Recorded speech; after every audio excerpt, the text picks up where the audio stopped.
Hey everybody, good Tuesday. It's Tuesday? Good Tuesday morning. It is Tuesday. It is Tuesday.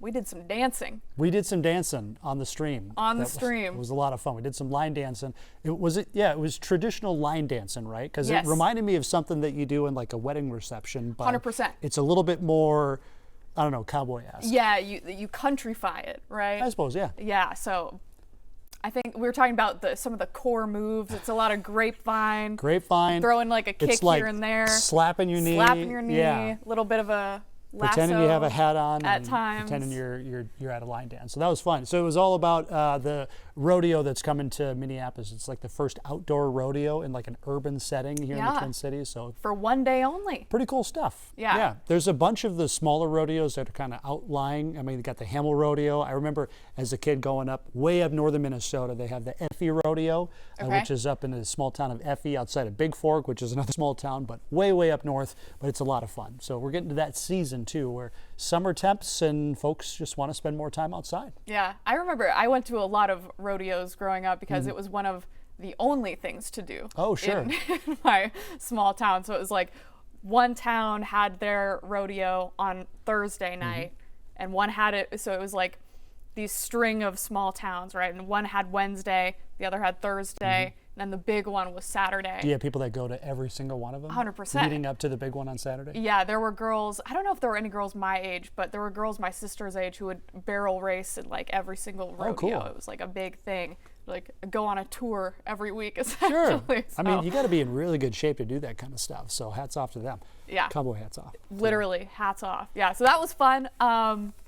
We're, of course, going to talk about some weather, get folks through today. Yeah. I was thinking about it. I think today is my pick of the week. What's your pick of the week? I would say today is the nicest day of the week, for sure. It's not only summer temps, but it's also the lowest humidity. The wind is the lightest. So, yeah, I absolutely agree. Today is a gorgeous day. So why don't we talk about it? Yeah, Let's start off with your forecast. Now, this is a time-lapse loop from what we saw this morning. Camera angle is going to change a little bit, but you can see it's from the same camera that just shows those high-level clouds buzzing overhead. So some filtered sunshine from time to time, but otherwise, I expect to see a good amount of sunshine today. This is what we woke up to this morning. Many of us were waking up to temps in the upper 50s to lower 60s, but notice much cooler temperatures up north. I know some firefighters are battling some wildfires up towards the Ely area on the northwest end of Burnside Lake. The temperatures were cool, but the humidity is low up there. I mean, thankfully, the wind is going to be fairly light today, so we don't have a whole lot of,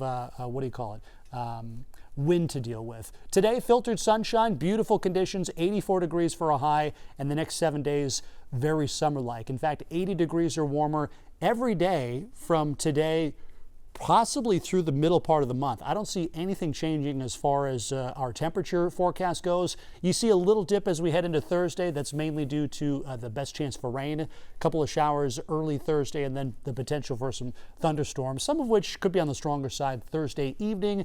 That chance for rain continues into Friday, but then should clear out as we head into Saturday morning. But yeah, 80s in the forecast. And what's wild is I remember last week we were talking saying, wow, we've just all of a sudden flipped into the summer pattern. I wonder how long this is going to last.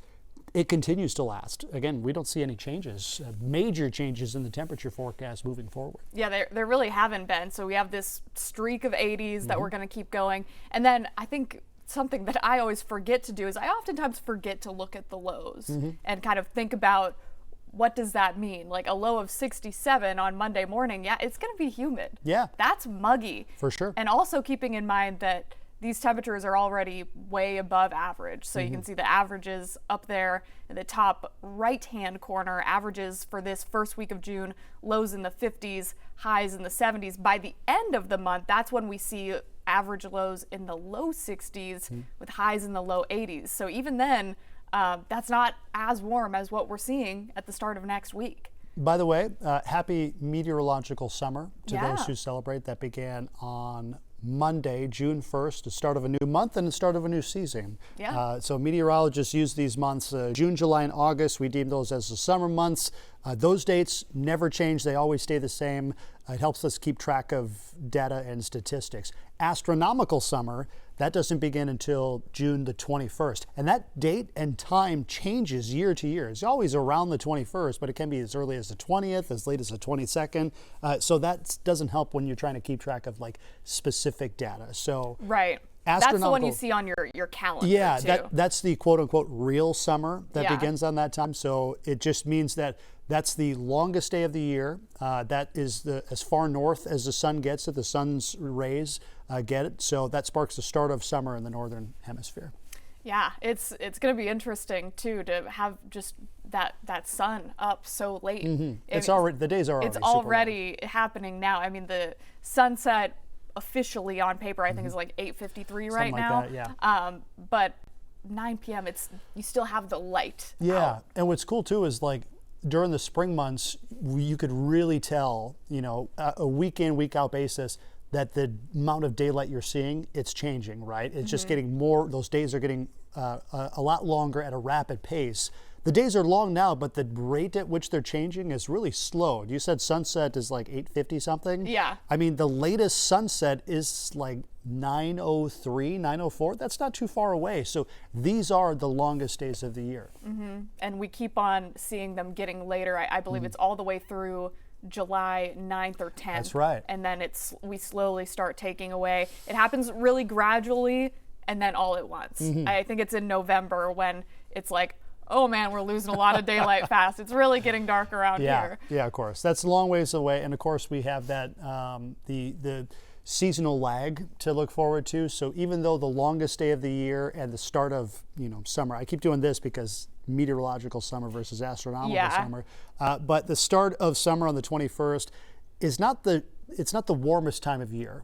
The warmest time of year typically happens about 2 weeks, even a month after the summer solstice, and that has to do with seasonal lag. So things like buildings and the ground and just stuff, it takes extra time to warm up, and it also releases heat a little bit later. So we see the warmest temperatures typically, at least statistically, during the second, maybe even third week of July. So that's something to bear in mind. Even though we start heading back the other way by June 22nd, we still have a lot of summer left. And really, in my mind, it hasn't even started yet. I know. I kind of feel the same way. It doesn't.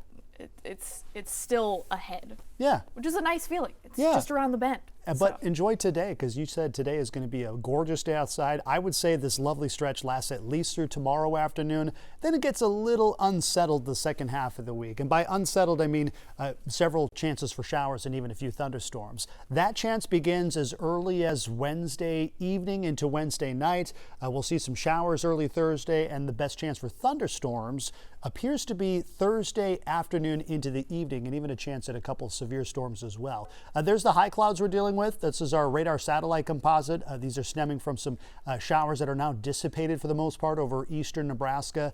That high pressure system off to our east is going to keep us high and dry, but the next couple of days we'll be watching that low pressure system off to our west. So it's a slow moving low, and that trailing cold front is going to highlight where the thunderstorm chances exist. So today, the best chance for severe weather is out over the Dakotas. North and South Dakota could see some hailers and some wind damage, things like that. As we head into tomorrow, that threat pushes a little further east, and again, it all depends on where that front is. So this is microcast. This is not a very fast-moving, developing system. Notice this afternoon and evening, there's the thunderstorms from the Black Hills up towards, say, the Devil's Lake area. We'll see the bulk of that fade after dark for the most part. Should be a quiet start to Saturday morning, maybe a few showers across the far northwestern part of the state. But watch as we head into Wednesday afternoon and evening, there's the thunderstorms redeveloping. Now, the current outlook shows those storms forming, possibly becoming severe over extreme western Minnesota, but then later Wednesday evening, watch as the bulk of that activity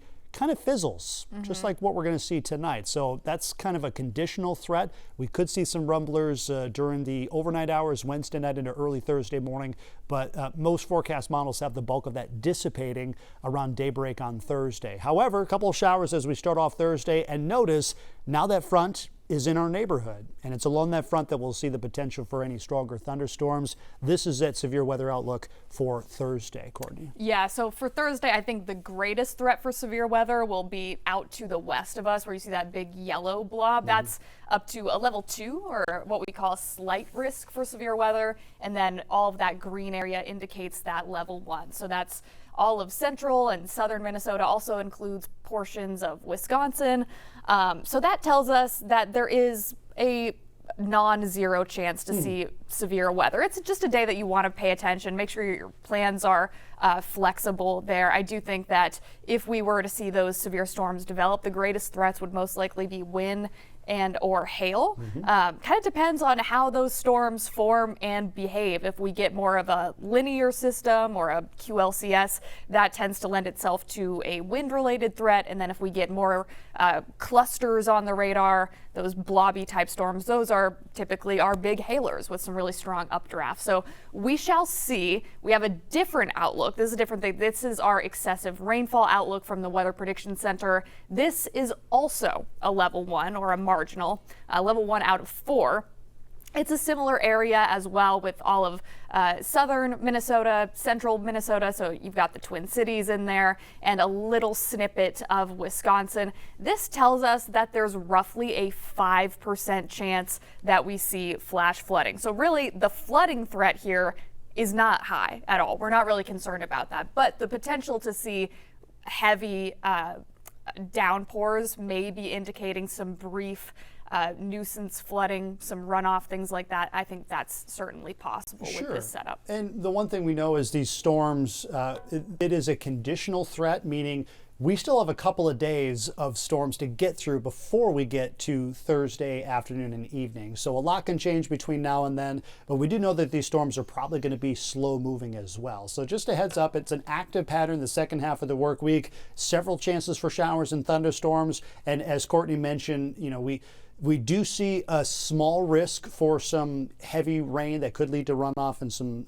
issues like that on Thursday because of those slow-moving storms. But because the soil isn't super saturated right now, it's not a huge concern at the moment. But regardless, widespread rain and storms are expected Thursday, especially the second half of the day. Marginal risk for severe weather and a marginal risk for some brief flooding as well. And additional thunderstorms are possible as we wrap up the week on Friday, just because that same frontal system is still going to be in our neighborhood.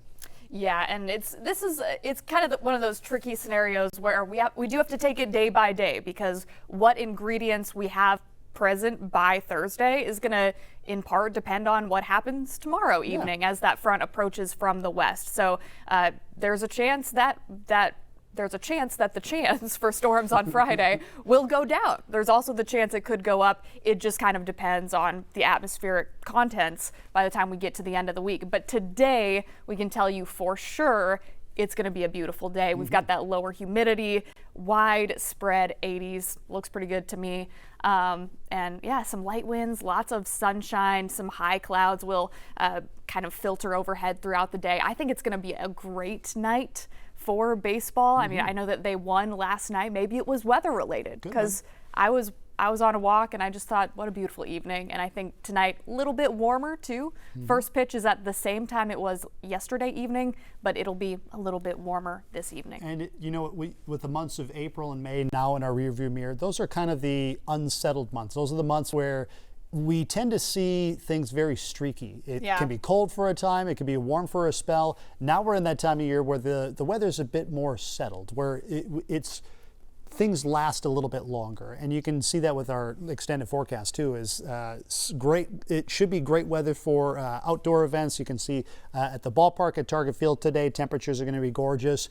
Like Courtney mentioned, today is about as nice of a forecast as you can get. So for tonight, you can see the rest of your forecast temperatures only dropping into the upper 50s to lower 60s. Some clouds increasing later as those storms develop out over the Dakotas, but will stay dry. Tomorrow should be kind of more or less a repeat day, looking at temperatures in the low to mid 80s. There's a chance for some evening storms across western and northwestern Minnesota. It's probably going to be a bit on the breezier side as well as that frontal system approaches, but otherwise a pretty decent day as we head into your Wednesday. Then here comes the chances for wet weather.